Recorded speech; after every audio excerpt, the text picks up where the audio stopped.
네, 오늘 말씀은 창세기 21장 22절부터 34절까지입니다. 창세기 21장 22절부터 34절까지 아브라함과 아비멜렉의 계약, 이렇게 제목을 잡을 수 있습니다.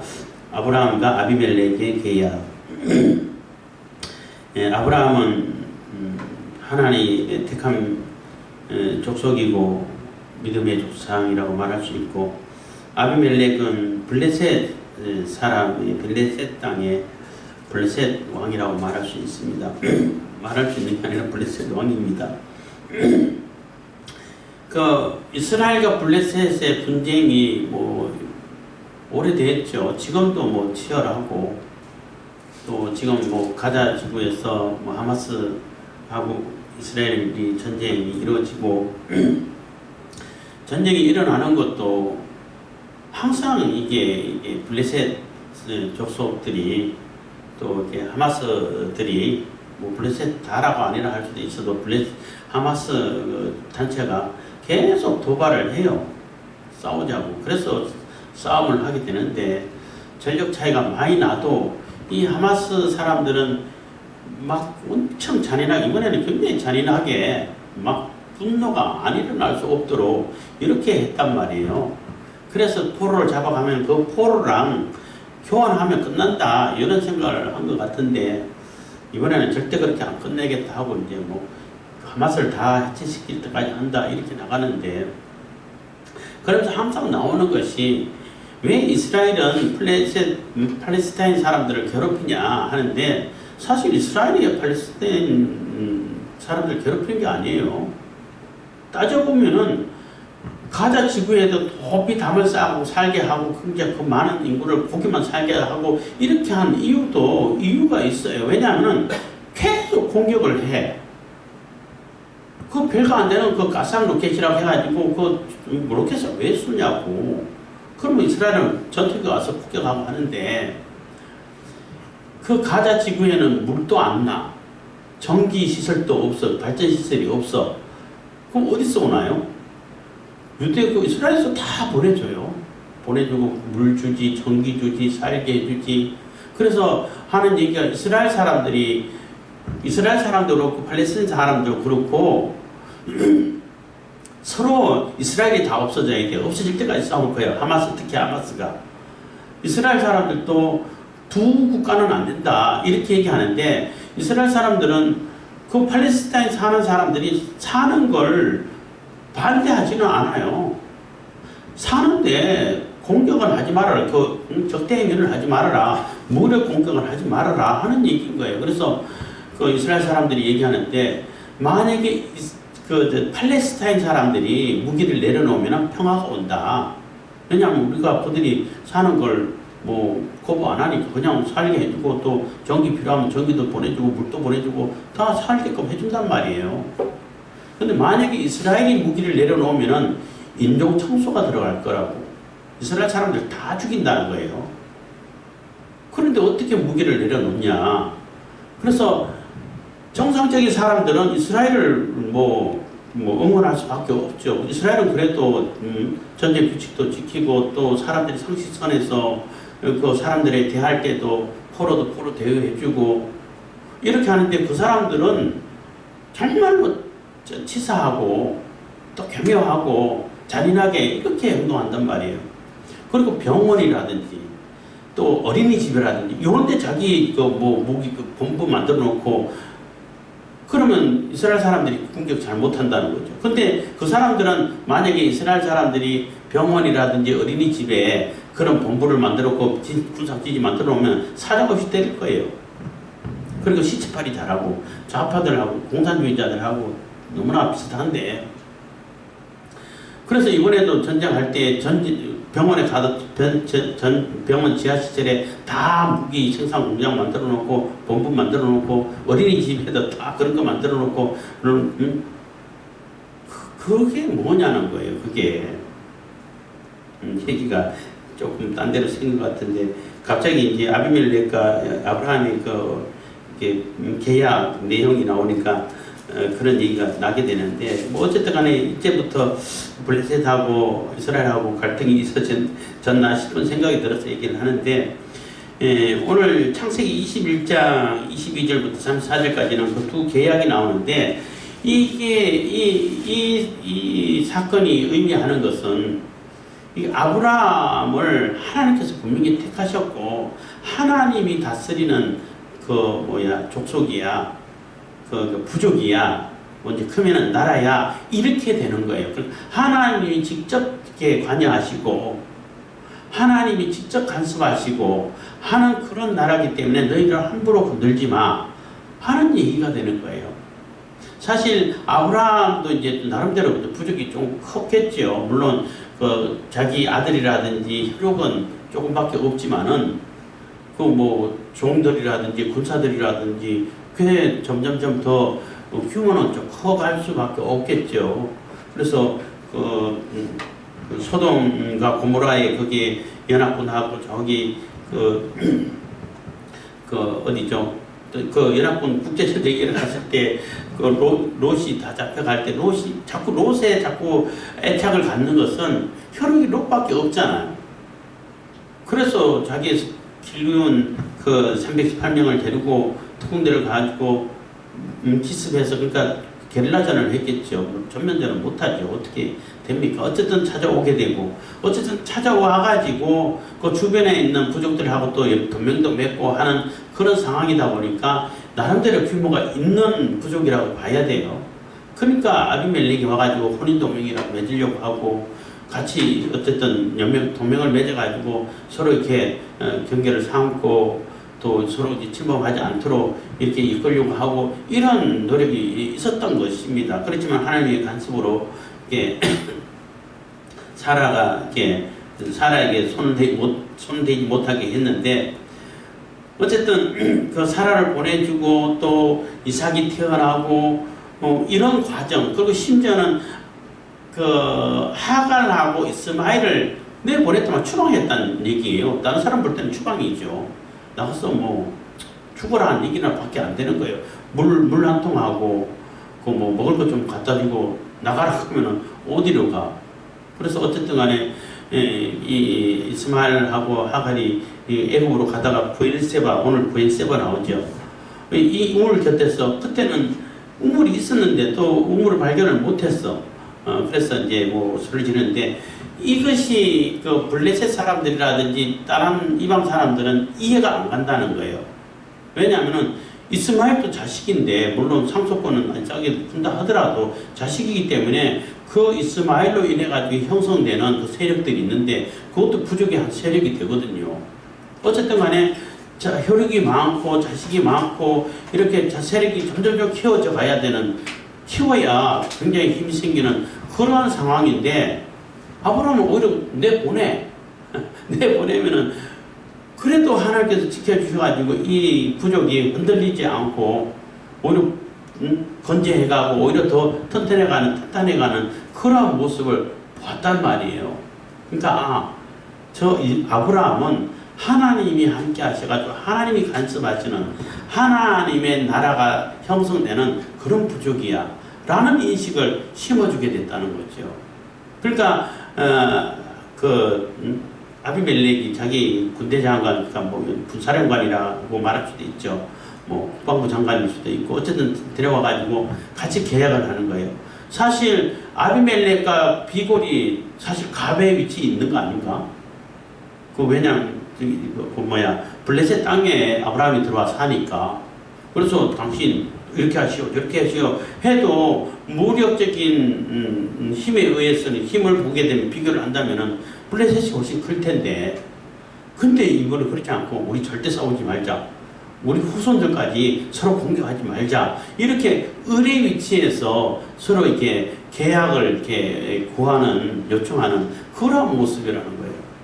그러니까 하나님이 그 세상 사람들에게 뭐 비유를 한다면은, 여기는 하나님께서 지키시고 하나님께서 다스리는, 하나님이 직접 관여하시는, 간섭하시는 그러한 교회야, 그런 세력이야, 그러한 부족이야 라는 것을 분명하게 나타내 보인다는 거예요. 그 얘기는 하나님이 아브라함을 통해 가지고 그 언약을 실행해 가는 데 있어 가지고 세상 사람들도 분명하게 이거 하나님께서 뭔가를 이끌어 가시고 하나님께서 주관해 가시고 다스려 가시는 거구나 라는 것을 분명하게 드러내 보였다는 것이 되는 거예요. 그래서 세상 사람들이 절대 함부로 하나님하고 대항할 수는 없으니까 함부로 아브라함을 이렇게 해하지 못하도록 그 언약이 중간에 끊기지 못하도록 이렇게 조치한 사건이라고 볼 수 있는 것입니다.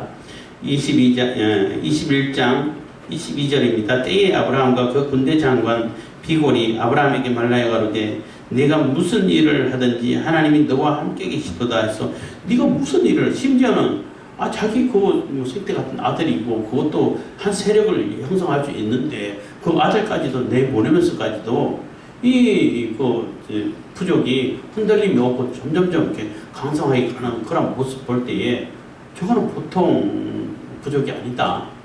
일반적인 세상 사람들의 모습의 부족이 아니다. 라는 것을 발견했다는 거예요. 물론 우리도 하나님 믿고 예수님 믿고 신앙생활을 하면서 세상 사람들이 볼 때 저 사람들은 저 교회는 하나님이 함께하는 교회인 것 같아. 뭐 뭔지는 잘 모르겠지만은 하나님이 함께 하시고 하나님이 직접 간섭하시는 그러한 성도인 것 같아. 이런 모습을 보이는 것이 사실 그게 정상이죠. 그래야만이 이 전도가 되고 또 복음이 전해지고 하는데 그런 모습을 많이 못 보인 것이 한국 교회의 상황이었죠. 이제라도 다음 몇 교회라도 아니면 몇 사람이라도 그렇게 보여가는 자세가 올바른 자세가 된다는 거예요. 그런데 가장 큰 그렇게 보이지 못한 이유 중에 하나가 그 성경은 열심히 공부하는데 예배는 열심히 드리는데 예배 드리고 성경 공부하는 것으로 끝내버린다는 거예요. 그것을 삶에 적용해가지고 삶에서 자연스럽게 나오는 그런 모습이 못 된다는 거예요. 그러다 보니까 자꾸 이질감이 되고 말만 하나님만 얘기하고 능력은 안 나타나고 이런 모습이 많았다는 거죠. 뭐 유럽 같은 데는 기독교 사상이 이미 박혀 있기 때문에 하나님을 믿고 예수님을 믿든 안 믿든 상관없이 이 문화 자체가 그렇게 형성되어 있다 보니까 자기는 교회도 안 다니고 기독교도 아니라고 얘기하는데 하는 거 보면서 너무나 성경적으로 행동하는 것이 많다는 거예요. 이렇게 이정훈 교수님 유튜브 강의를 듣다 보니까 그런 얘기를 하는 걸 들었는데 그 사람들은 분명히 뭔가를 거래를 한다든지 생활을 한다든지 따져보면은 어떻게 저렇게 성경적으로 할까 이렇게 행동한다는 거예요. 그런 사람 입장에서는 또 이게 한인 사회에서 모여가지고 열심히 성경 공부하는 그런 사람들은 열심히 성경 공부는 하는데 적용이 안 되다 보니까 하나님하고 상관은 말은 하나님 하는데 하나님하고 전혀 상관없게 되고 오히려 또 별로 신뢰감을 못 주게 되고 이런 모습을 많이 보여왔다는 거예요. 그렇기 때문에 하나님이 함께 하시는구나 라는 것을 못 보여준 거죠. 그래서 은혜 받았다고 해가지고 감정이 격해질 때는 은사도 나타나고 해가지고 굉장히 큰 것 같은데 실질적으로 행동 보면은 너무나 이해할 수 없는 행동을 하게 되고 그러면 그 사람들이 세상 사람들이 저 사람들은 이렇게 될 거 아니에요. 상대 못할 사람들이야. 이렇게 될 거 아니에요. 그래서 우리 삶이 얼마나 중요한 삶이고 성경적인 삶을 실행해 간다는 것은 굉장히 중요한 거예요. 그래서 하나님께서 말씀하시는 대로 성경의 사고방식대로 성경적인 그 원리대로 그렇게 삶을 사는 것이 우리가 세상 사람들에게 하나님의 사람이구나 라는 것을 보여주게 되는 것입니다. 그래서 어쨌든 간에 아브라함은 아비멜렉이 볼 때는 절대 함부로 할 수 없는 그런 부족이구나. 물론 또 한 번 혼났잖아요. 사라하고 혼인동맹 맺으려고 하다가 혼나기도 하고 했는데 그런 것도 있지만은 그 이후에 돼가는 상황을 보니까 형성돼가고 그 부족의 이끌어져가는 부족의 상황이라든지 형태를 보니까 저거는 하나님이 아니면은 하나님께서 직접 이렇게 통치하고 하나님께서 간섭하시는 그러한 부족이구나. 함부로 해서 큰일 날 부족이구나. 이런 모습을 봤다는 것입니다. 그래서 이게 단지 사람들이 볼 때 그 규모만 가지고 따질 것이 아니라 하나님이 배경이 있기 때문에 굉장히 그 능력이 있고 함부로 해서는 안 되는 부족이기 때문에 동맹을 하고 싶다는 겁니다. 23절 그런즉 너는 나와 내 아들과 내 손자에게 거짓되이 행치 않기를 이제 여기서 하나님을 가리켜 내게 맹세하라. 내가 네게 후대한 대로 너도 나와 너의 머무는 이 땅에 행할 것이니라. 그래서 나와 내 아들과 내 손자에게, 그러니까 후대까지, 여기서 끊어지는 게 아니라 후대까지 계속 이어서 서로 이렇게 불가침 조약을 맺자. 선대하자. 서로 이렇게 잘 대하고 서로 이렇게 정직하게 이렇게 도우면서 살자. 이렇게 언약을 명령하는 거예요. 그러니까 아브라함이 가로되 내가 맹세하리라 하고, 그래서 그래 좋다 그렇게 하자 했는데, 사실은 이스라엘이라든지 이런 그 아브라함 계통에서는 그 약속을 거의 지키고 있다고 봐야 돼요. 지키고 있는데 그 어기는 것은 자꾸 블레셋이 자꾸 침공하고 자기 힘 좀 세다고 침공하고 이렇게 된 거죠. 지금도 마찬가지지만 어쨌든 지금 여기서는 서로 불가침하고 후대까지 서로 해를 끼치지 않도록 계약을 맺자 하고 계약을 맺는 것입니다. 25절 그런데 이제 아비멜렉의 종들이 아브라함의 우물을 넉탈한 일에 대하여 아브라함이 아비멜렉을 책망하네. 그래서 계약을 했는데 분명히 할 건 분명히 하자는 거예요. 계약은 계약이고, 계약을 하게 되면은 분명하게 아닌 건 아니고 맞는 건 맞고 잘못한 건 잘못한 거고 실수한 건 실수한 거, 이거 분명히 확실하게 해놓고 가자는 거예요. 그런 것을 확실하게 해놓으면은 뭐 계약했나 안 했나 뭐 흐지부지 되겠지요. 근데 이제 이때 지금까지 조용하다가 지금 그 아브라함이 그 그랄 지역에서 부엘세바 지역이라 해야 되나요? 하여튼 그랄 땅에 갔을 때에 우물을 하나 팠던 것 같아요. 거주하면서 파가지고 했는데 그 우물이 부엘세바고 하갈이 그냥 그 우물 옆에서 통과하던 그 우물인 것 같아요. 그래서 하갈이 통과할 때는 이름이 없었겠죠. 그 이후에 이름이 생겼으니까. 그래서 아비멜렉은 가로되 누가 그리하였는지, 26절 아비멜렉이 가로되 누가 그리하였는지 내가 알지 못하노라. 너도 내게 구하지 아니하였고 나도 듣지 못하였더니 오늘이야 들었노라 해서, 너도 내한테 얘기를 안 했지 않냐. 나도 누가 했는지 잘 모른다. 진짜 몰라서 모르는 건지 아는데 모르지 했는 건지 모르겠죠. 어쨌든 지금까지 아브라함은 그 우물을 뺏어가도 이거 우물 내놔라 할 수 있는 처지가 못 됐다는 거죠. 왜냐하면 남의 땅인데 그랄 땅인데 그러니까 블레셋 사람들이